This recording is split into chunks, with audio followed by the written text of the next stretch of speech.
My name is Karl Ernst. I'm the first paid employee of SilverStar.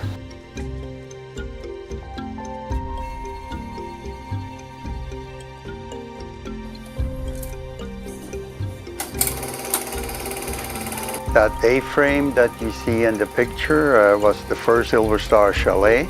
SilverStar got a permit and I got the job as the first paid employee to stay up there all fall and winter of 60 and 61.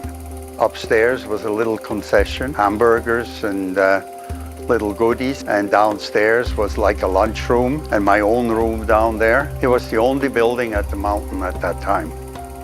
I was the only guy on the mountain, and Andy, who was the mail pilot from Vancouver to Calgary, decided to drop a newspaper for me on a Wednesday that he was flying by. So Andy told me that he was coming by around 11 o'clock on Wednesday, and I thought, well, maybe he will, maybe he won't.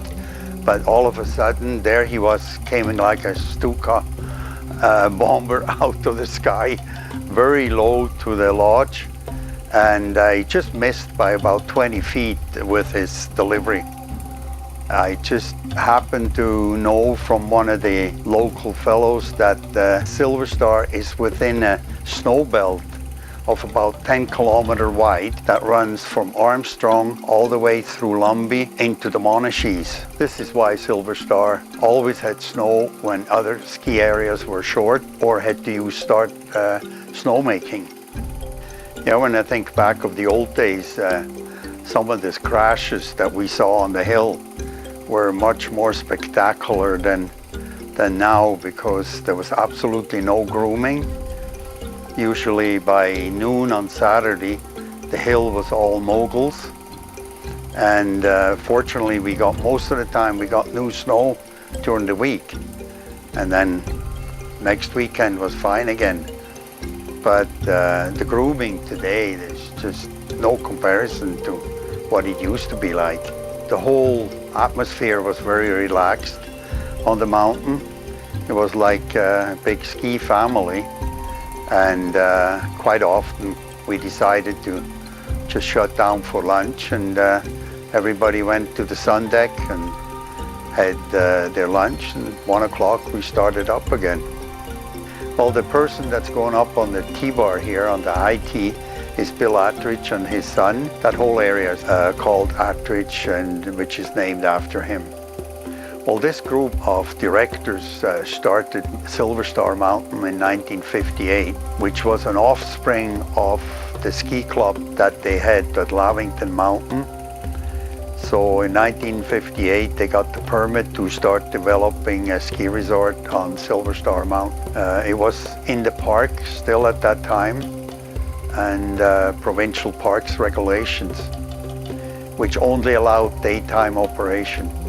Of course, the success of these first 2 or 3 years allowed SilverStar to grow, and it was the start of, well, what we have today, one of the biggest and best resorts in the Okanagan.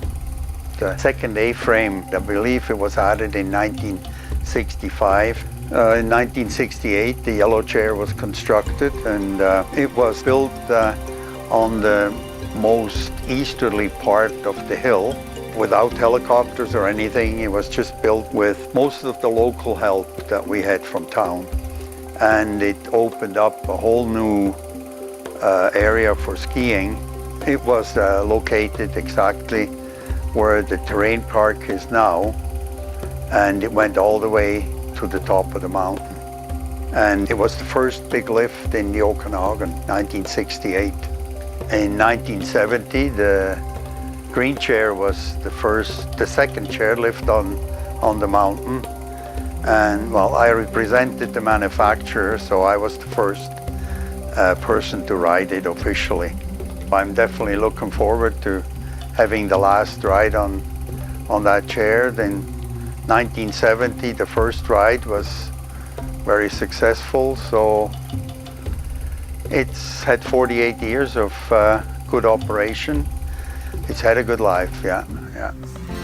Well, now we're in 2018, and I see the new gondola up there, and naturally the gondola will put SilverStar into the big league. It's right up front. Anybody coming into the resort will see the nice big gondola cars going by. So I think it's going to be a very successful operation.